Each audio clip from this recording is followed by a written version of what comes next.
ladies and gentlemen out there in Glenn Travel's American Land. Anyway, listen. Got a lot of stuff going on in the world. I want to talk. I do Ebola reports on this channel. We got good news on the Ebola front so far. Just gotta keep our fingers crossed. But World Health Organization's rushed into Goma, and they've vaccinated 1,300 people that were related to the cases that popped up in Goma, and there hasn't been any new cases yet. So, keep it out of Goma. That's a big battle won in the war against Ebola.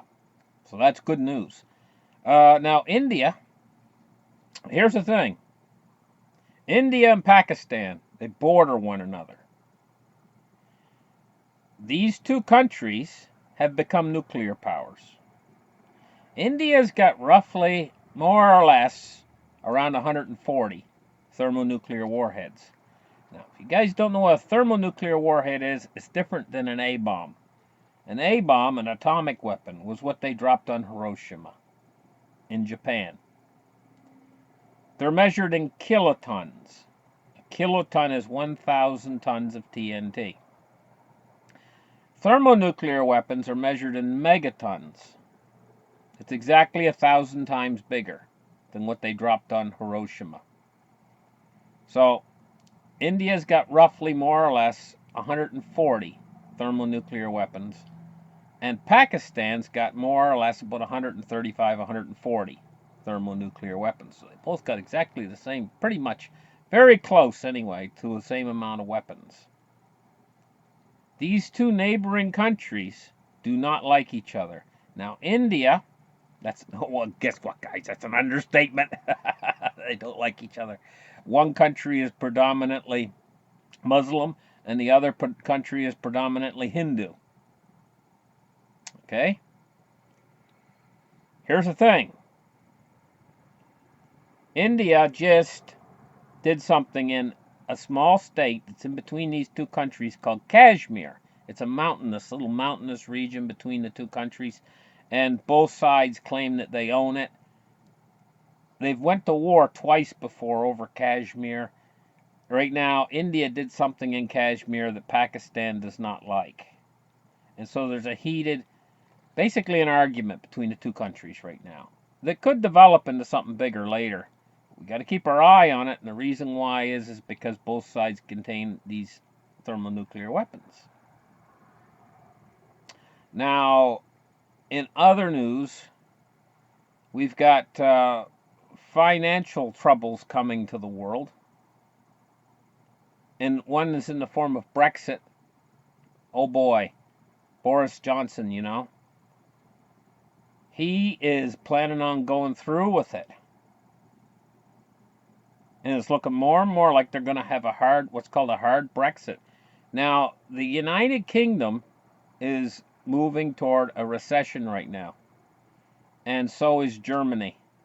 So we're heading toward this recession. What's going to happen is we're going to have a few bad years coming up. It's going to be good years for people who are heavily invested in Bitcoin, gold, and silver. It might be good years for you guys, but it's going to be bad, hard years for the people that are totally into the dollar, and your bank account's just basically going to get stripped. Because every time you go into the store, prices are going to be going up. One of the things is this trade tariff going on with China. 10% right off the cuff, bang, on $300 billion worth of goods. 25% on $250 billion more worth of goods coming out of China. Who has to pay for all that? Chinese aren't paying nothing. It's going to have to be absorbed by one of two people. Either the people who are the companies who are distributing these products made from China are going to have to either absorb the cost or pass it on to the consumer. Most likely what they're going to do is pass it on to the consumer. They're going to mark up these goods in the store, and when they mark these goods up in the store, they're probably going to mark everything up. All the merchandise is going to be marked up. You're going to see across the board, probably a 10% cut to your purchasing power of your dollar. They're saying this is going to cost you approximately about $1,200 a year more. As if the American people, and you know what?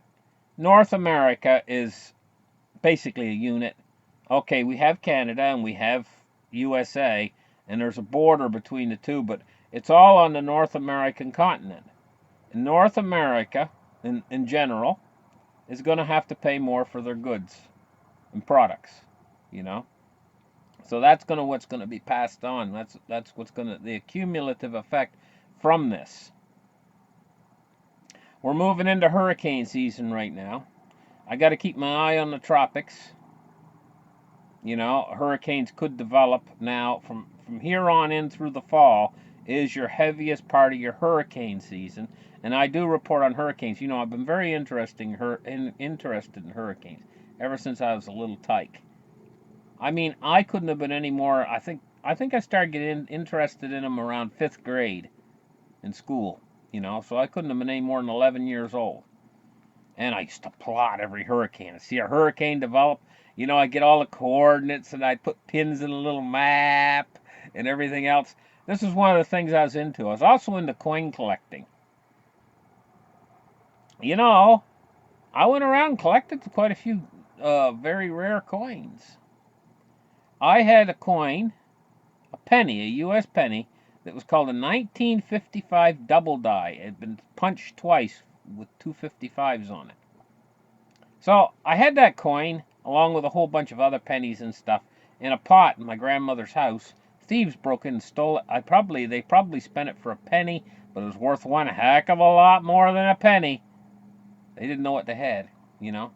They stole it. They stole my 1955 double die.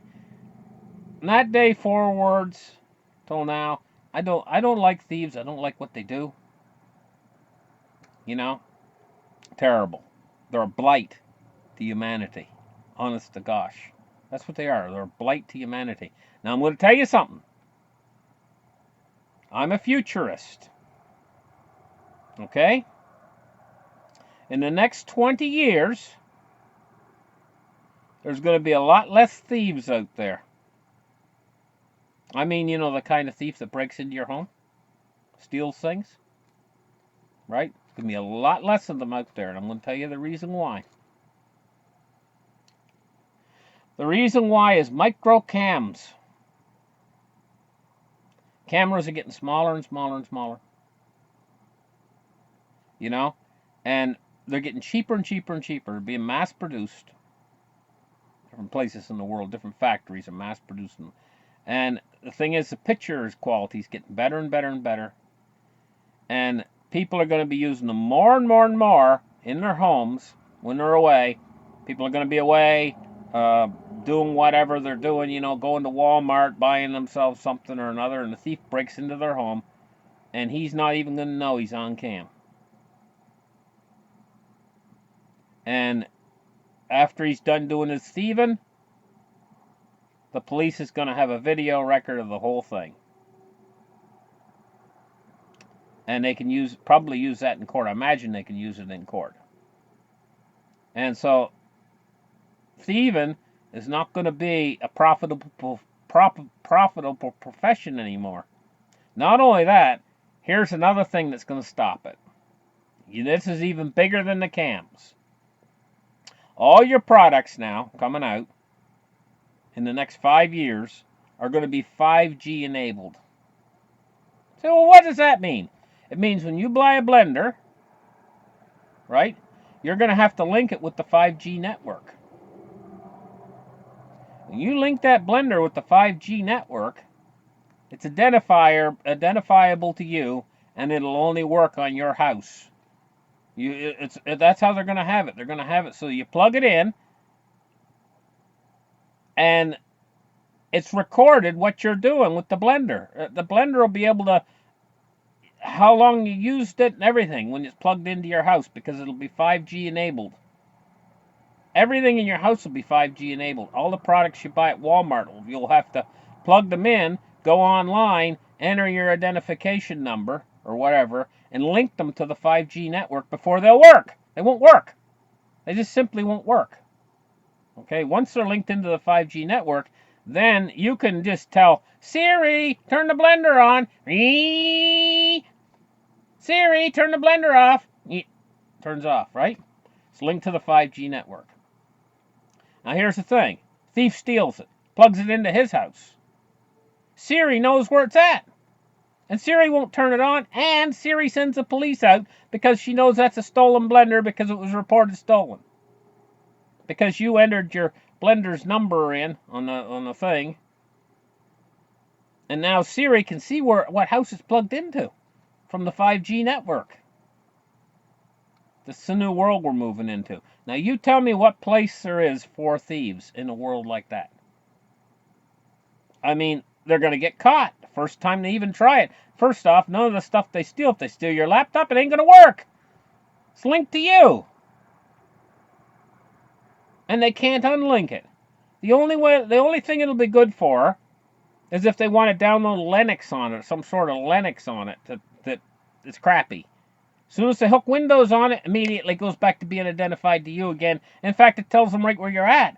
It's got GPS and everything. It shows right where the thief's at. Alarm bells go off. If he takes it to a pawn store, as soon as the pawn store plugs it in, it calls the police on him. And the pawn store owner then's in trouble. So they're not even going to be able to get rid of their merchandise.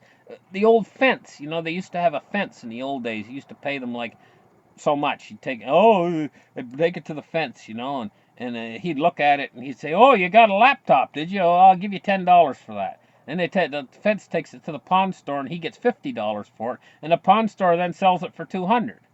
This is the old racket, the way it used to work. Nothing's going to work that way anymore. So, if that's the only thing you got to make money is thieving, you're going to be out of business soon. I'm going to tell you what, lawyers are going to be really trimmed back too. There'll be not much call for lawyers.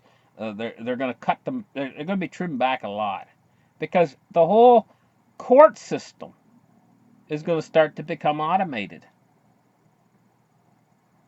Now we're looking out about 20 years into the future now, right? When the court systems start to become automated. A lot of the work lawyers do, like say you buy a piece of property. The lawyer used to have to go in, look it up on the books, do a trace on the deed or whatever, to transfer the property and everything. So he got work. Now it's all automated on a ledger, on a computer ledger, all blockchain ledger.